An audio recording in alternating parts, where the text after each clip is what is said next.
श्रीमद् रामायणे सुन्दरकाण्डे पञ्चषष्टितमः सर्गः। ततः प्रस्रवणं शैलं ते गत्वा चित्रकाननं प्रणम्य शिरसा रामं लक्ष्मणं च महाबलं युवराजं पुरस्कृत्य सुग्रीवम् अभिवाद्य च प्रवृत्तिम् अथ सीतायाः प्रवक्तुम् उपचक्रमुः। रावणान्तःपुरे रोधं राक्षसीभिश्च तर्जनं रामे समनुरागं च यश्चायं समयकृतः एतदाख्यान्ति ते सर्वे हरयो रामसन्निधौ।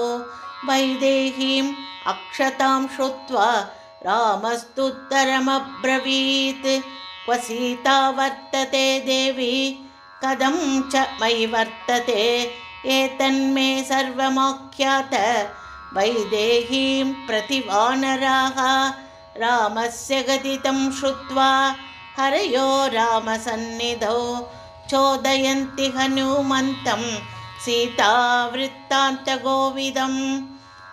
श्रुत्वा ते वचनं तेषां हनुमान् मारुतात्मजः श्रुत्वा ते वचनं तेषां हनुमान् मारुतात्मजः प्रणम्य शिरसा देव्यै सीतायै तां दिशं प्रति उवाच वाग्यं वाग्यज्ञः सीताया दर्शनं यथा तं मणिं काञ्चनं दिव्यं दीप्यमानं स्वतेजसा दत्त्वा रामाय हनुमान् ततः प्राञ्जलिरब्रवीत्।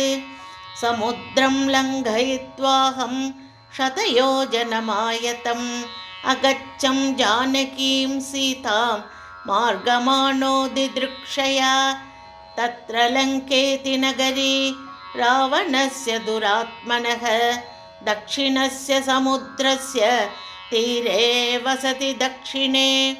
तत्र सीता मया दृष्टा रावणान्तःपुरे सती सन्न्यस्य त्वयि जीवन्ती रामा राममनोरथं दृष्टा मे राक्षसी मध्ये दर्ज्यमाना मुहुर्मुहुः।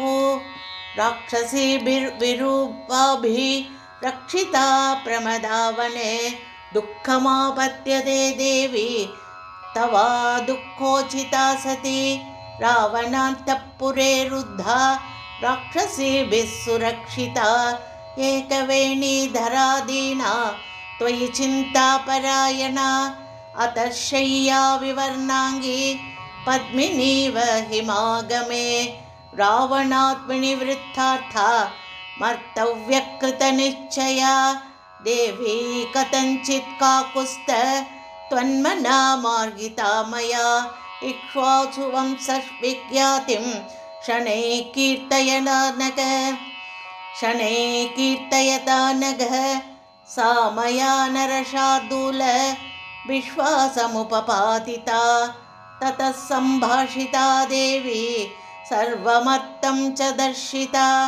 रामसुग्रीवसख्यं च श्रुत्वा प्रीतिम् उभागता।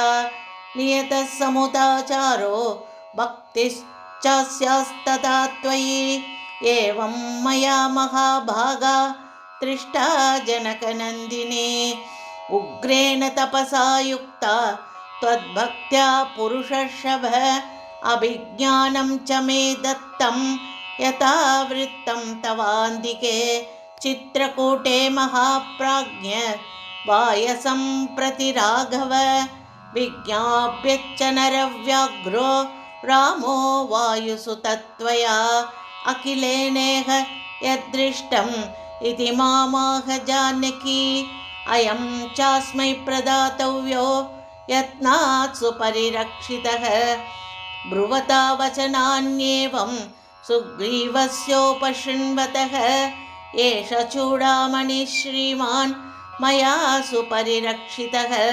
मनःशिलायास्तिलको गण्डपार्श्वे निवेशितः त्वया प्रणष्टे तिलके तं किल स्मर्तुमर्हसि एष निर्यादितः श्रीमान् मया ते वारिसम्भवः एतं दृष्ट्वा प्रमोदिष्ये व्यसते त्वाम् इवानघः जीवितं धारयिष्यामि मासं दशरथात्मज ऊर्ध्वं मासान्न जीवेयं रक्षसां वशमागता इति माम् अब्रवीत् सीता कृशाङ्गी धर्मचारिणी रावणान्तःपुरे रुद्धा मृगीवोत्पुल्ललोचना एतदेव मया ज्ञातं सर्वं राघवयत्यदा सर्वथा सागरजले सन्तार प्रविधीयताम् तौ जाताश्वासौ राजपुत्रौ विदित्वा तच्चाभिज्ञानं राघवाय प्रदाय देव्या चाख्यातं सर्वमेवानुपूर्व्यात् वाचा सम्पूर्णं वायुपुत्रशशंस इत्यार्षे श्रीमद् रामायणे सुन्दरकाण्डे पञ्चषष्टितमः सर्गः। श्रीहरये नमः। श्रीहरये नमः। श्रीहरये नमः। जानकीकान्तस्मरणं जय जय राम राम। आञ्जनेयमूर्ति की जय।